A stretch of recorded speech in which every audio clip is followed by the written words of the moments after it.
Greetings and welcome to the third podcast in our summer IB Physics podcast series.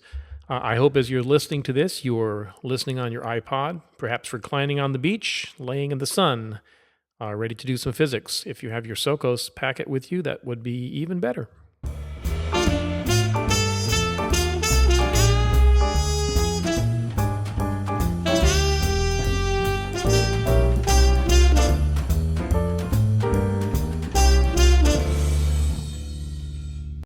Okay, welcome again. Before we start talking about energy sources, which is our topic for today, it just occurred to me that I did not talk about Sankey diagrams in our last podcast. So you're supposed to know what a Sankey diagram is. If you think back to when we talked about heat engines, and you remember that diagram of an idealized heat engine that had an arrow coming in from the top, representing the heat flowing from the high temperature reservoir, and it had an arrow going down into the bottom, representing the heat flowing out into the lower temperature sink, and it had an arrow pointing out to the side, representing the work being extracted from the engine. That's a type of Sankey diagram, Sankey. The fatness of the arrows represents the kind of percentage of the total energy flow. Again, if you take a look at this picture that I'm displaying of a heat engine, the top arrow is the fattest. 100% of the energy leaving the hot reservoir is represented by that fat arrow at the top. You notice the arrow at the bottom, that's the energy going into the lower temperature heat reservoir, is skinnier. That is because a smaller fraction of the total energy is leaving and going into the low temperature reservoir. The rest of the energy is going out as work. So if you look at the thickness of the arrow representing work and the thickness of the arrow representing the energy leaving to the low temperature reservoir, those two thicknesses ought to add up to be the same thickness as the arrow coming out from the high temperature reservoir. Okay, so that's just a fancy diagram. The fatness of the arrows represents how much energy is going in various places, and that's really all you need to know. Let's talk about energy sources now. You know, the modern human lifestyle, that would be our lifestyle, we use a lot of energy. Okay, we've become very dependent upon various devices for convenience, transportation, and so on. We have our cars, we like our heated and air-conditioned houses, we manufacture goods. All of those things require energy. Ancient people, and what the book means by ancient people is basically hunters and gatherers, people who didn't have high technology, didn't have anything above very basic technology, required about 8 megajoules of energy a day. And that basically came from food and sunlight. Worldwide now, the average energy usage per person is 300 megajoules a day. Okay, quite a substantial increase. But that's not the whole picture. In the most developed countries, we have a much higher energy profile. In the United States, we use somewhere on the order of 900 megajoules of energy a day. The way I got that number is the book shows that the average person in the US of A uses 10 kilowatts. Remember, that's 10,000 joules per second. So multiply that by 24 hours and multiply that by 3,600 seconds in an hour, and you get 864 megajoules, so about 900 megajoules. So think about that. 8 megajoules a day for primitive hunter-gatherer type folks, 900 megajoules, okay, 100 times more energy. Where did that energy come from? We have to get it from somewhere. Our energy sources can be classified into two broad categories. Those being non-renewable resources and renewable energy resources. So non-renewable resources are resources that will run out eventually. Fossil fuels such as oil, natural gas, coal are non-renewable resources. They were made millions of years ago. It took a whole lot of time to make them, and we're pulling them out of the ground at a very, very rapid rate. Uranium used for nuclear reactors is a non-renewable resource, although it's fairly abundant at this point. Renewable resources are things like solar power, wind, waves, and hydroelectric power. They're all directly or indirectly related to the sun, so they're really all solar powered. Wind is caused by differential heating, which causes air masses to move around, and that's caused by the sun.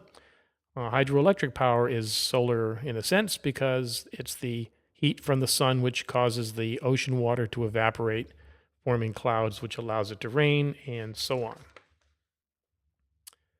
Okay, next topic is electricity production. Okay, let's talk about electricity production. Although there are a lot of ways to produce electricity, they all have, or many of them have a lot in common.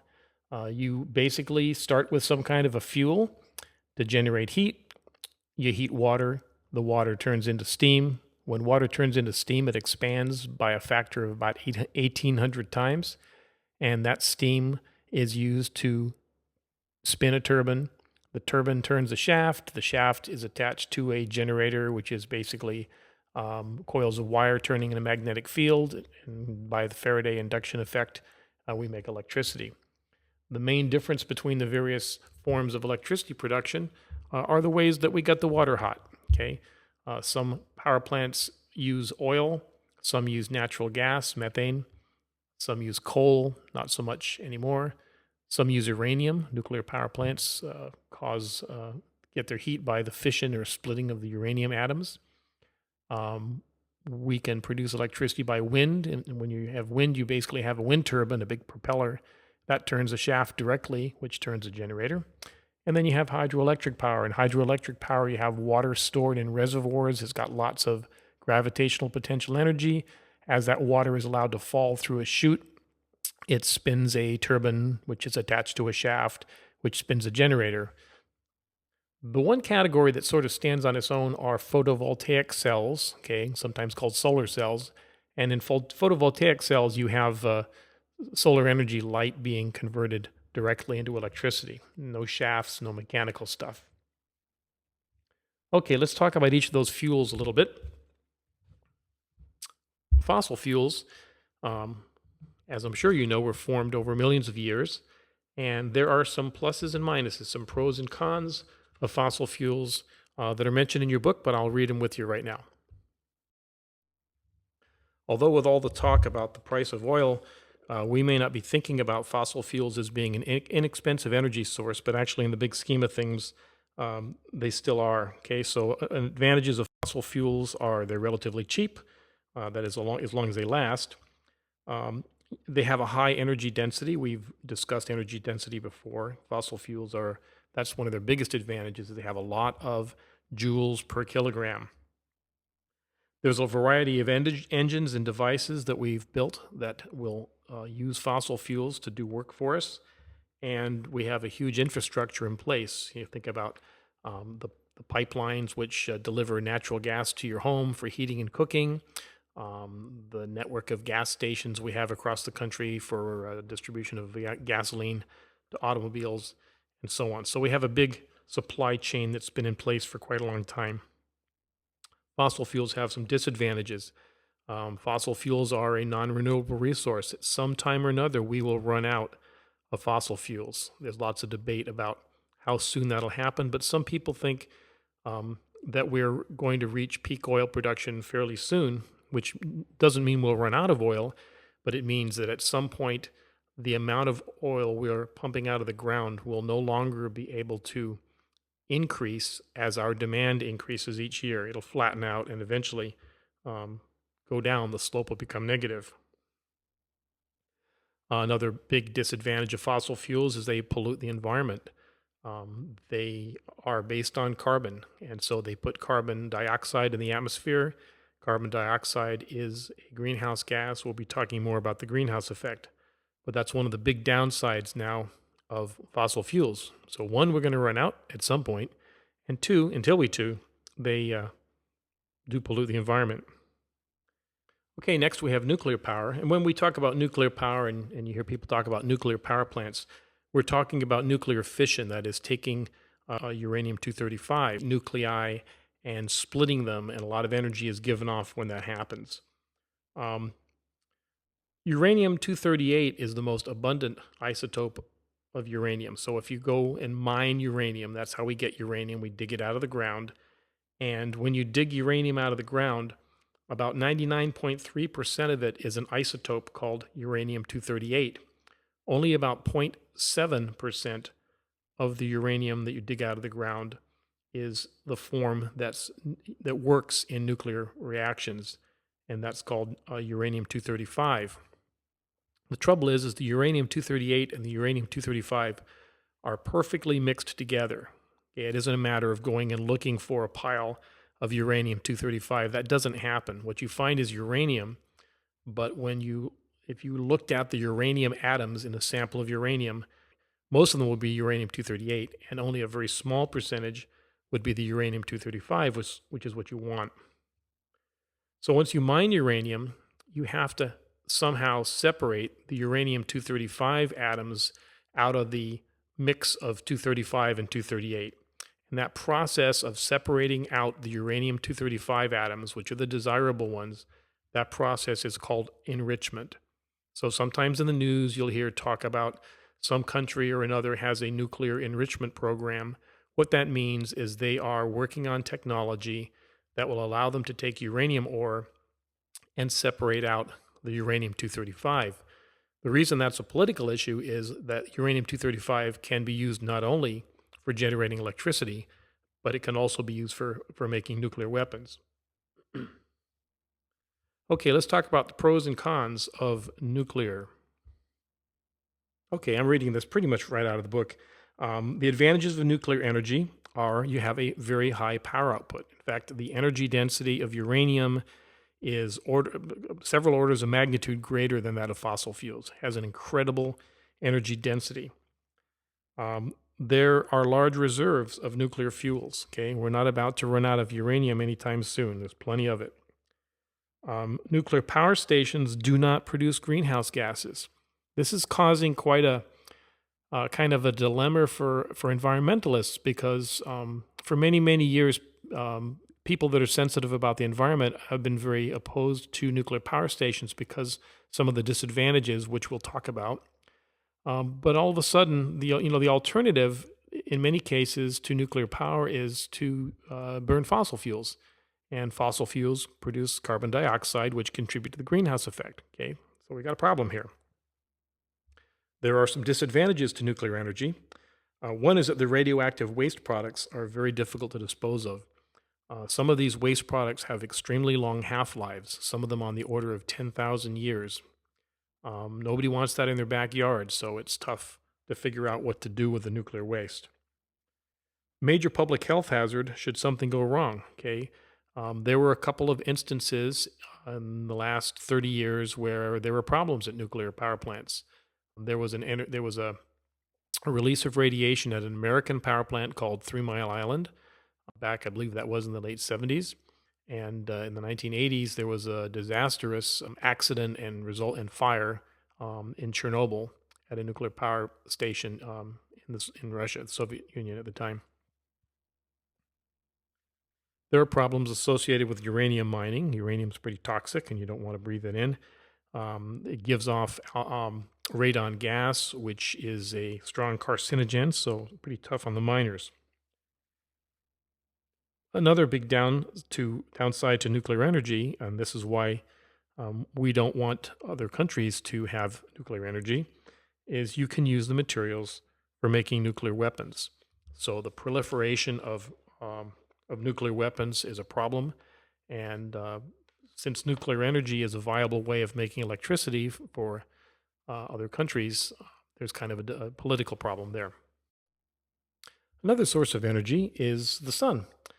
Solar power is something that everyone would like to see developed to a much higher degree.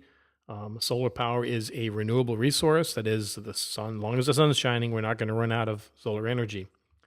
There's about 1,400 watts per square meter of solar energy reaches the top of our atmosphere. You can actually do that calculation yourself if you look up the power output of the sun and then find the area of a sphere which has the radius equal to the distance from the sun to the earth, and find out how many square meters that is. Divide the number of watts of power output of the sun by the number of square meters that sphere has, and you'll arrive at that 1400 watts per square meter number. Now, not all of that energy that reaches the top of the atmosphere gets to the ground. Some of it reflects back, um, some of it's scattered, and so on.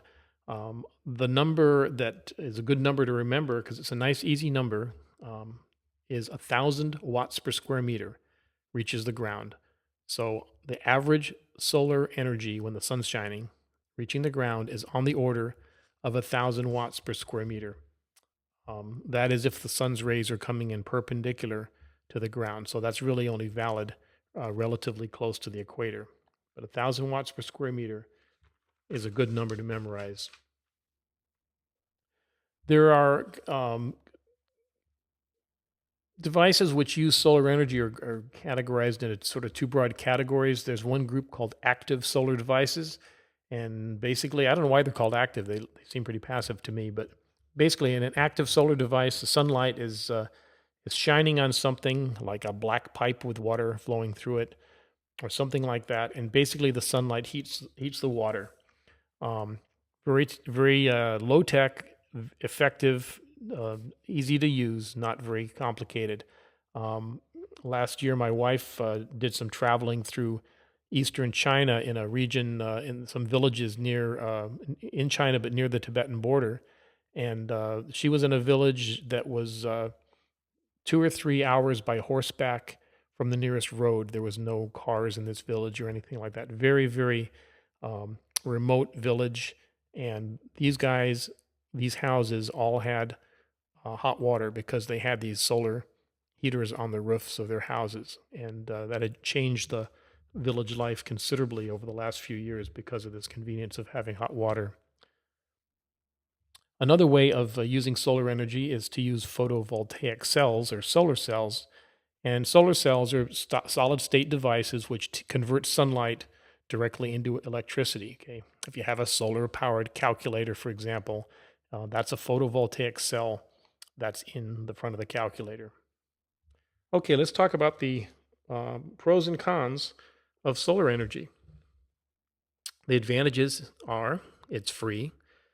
Now, it isn't free to capture it because you have to build devices that will take advantage of it, but the actual energy itself is free. It's inexhaustible. The sun's going to be around for another 5 billion years, so we don't have to worry about running out of sunlight. And it's clean. It doesn't cause any pollution. There's some disadvantages of solar energy. Okay, one is obviously it only works when the sun's out. Okay, so it only works in the daytime. It's affected by cloudy weather. Okay, when it's cloudy out, our eyes adjust to various brightnesses of light pretty effectively. So a cloudy day may not seem that much dimmer than a sunny day, but actually, if you're measuring the amount of watts per square meter, it's a much smaller amount. So on a cloudy day, solar devices don't work as well by any means.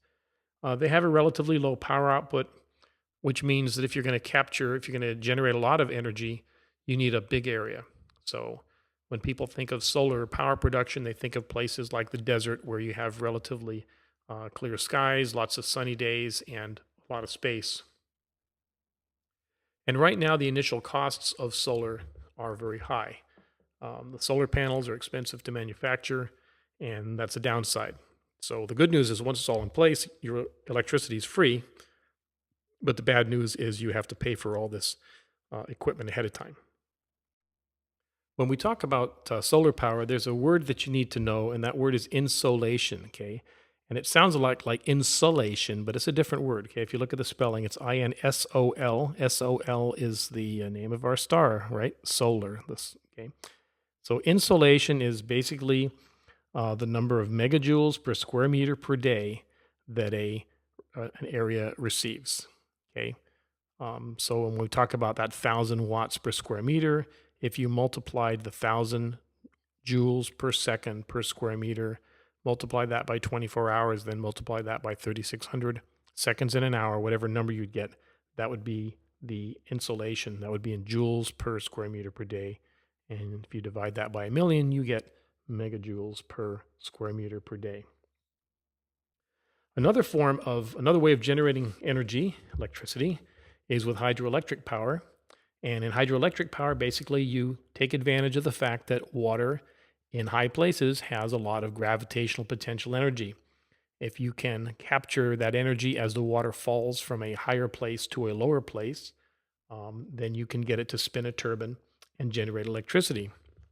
Hydroelectric power also has some advantages and disadvantages that you are supposed to know.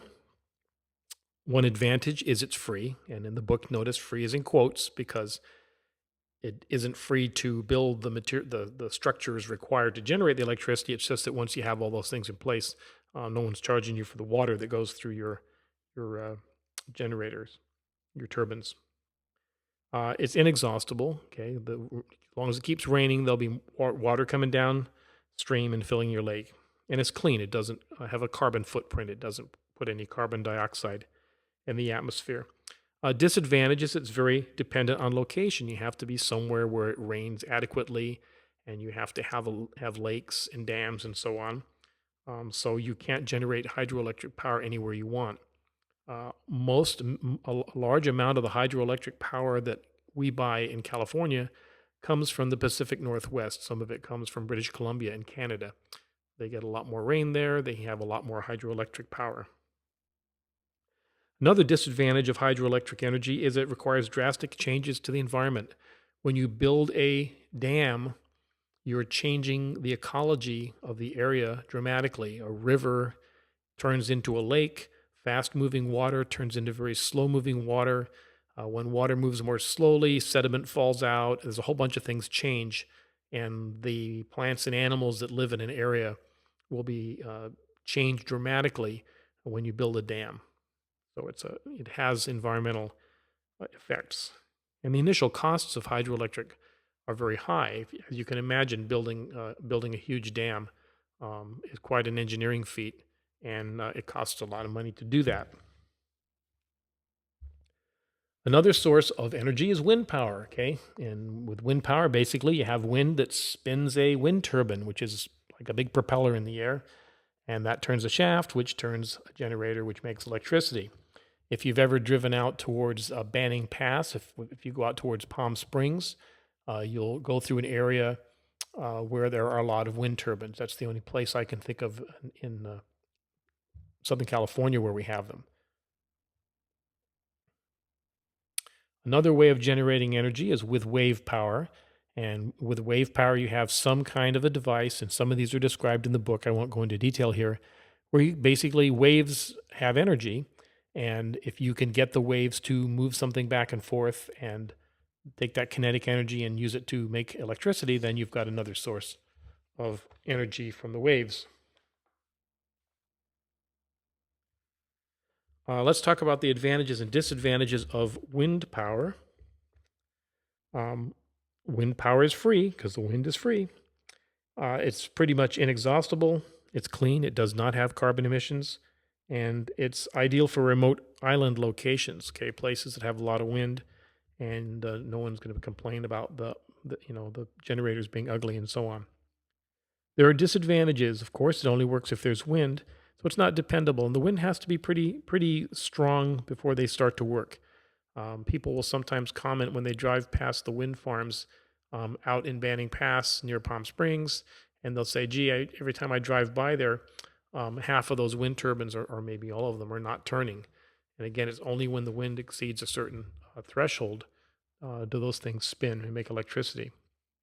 They have a relatively low output. They're aesthetically unpleasant and noisy. Okay, some people don't like the looks of them. They're pretty big. And so the best locations are in rural areas away from large cities. They also have high maintenance costs. They can be damaged by high wind. They're fairly vulnerable. Okay, let's talk about the pluses and minuses of wave power. Again, waves are free. It's got a reasonably high energy density. For practical purposes, it's inexhaustible. And again, wave power is clean, no carbon emissions. There's some disadvantages, obviously. You only are going to be able to use wave power in places that have large waves. The wave patterns are not always that regular, so sometimes it's complicated to get a mechanical device that will turn choppy waves into electricity. Maintenance and installation costs are high, as you can imagine. These are out in the ocean. It's a pretty hostile environment. You've got salt, you've got corrosion. It's remote to get out there to repair these things. You've got to go out in a boat. So there's some disadvantages in terms of maintenance. Getting the power to shore can be complicated again because these generators are going to be out in the ocean somewhere. And the wave generators have to be able to withstand pretty large waves without being damaged. Okay, that's about it for this chapter. I would recommend very much that you study the advantages and disadvantages of the various ways of generating energy. Those are those gray shaded tables in SOCOS chapter 7.1. Why don't you guys review the chapter? We're going to start doing some of the end of chapter problems pretty soon. Okay, we'll see you next time. Take care.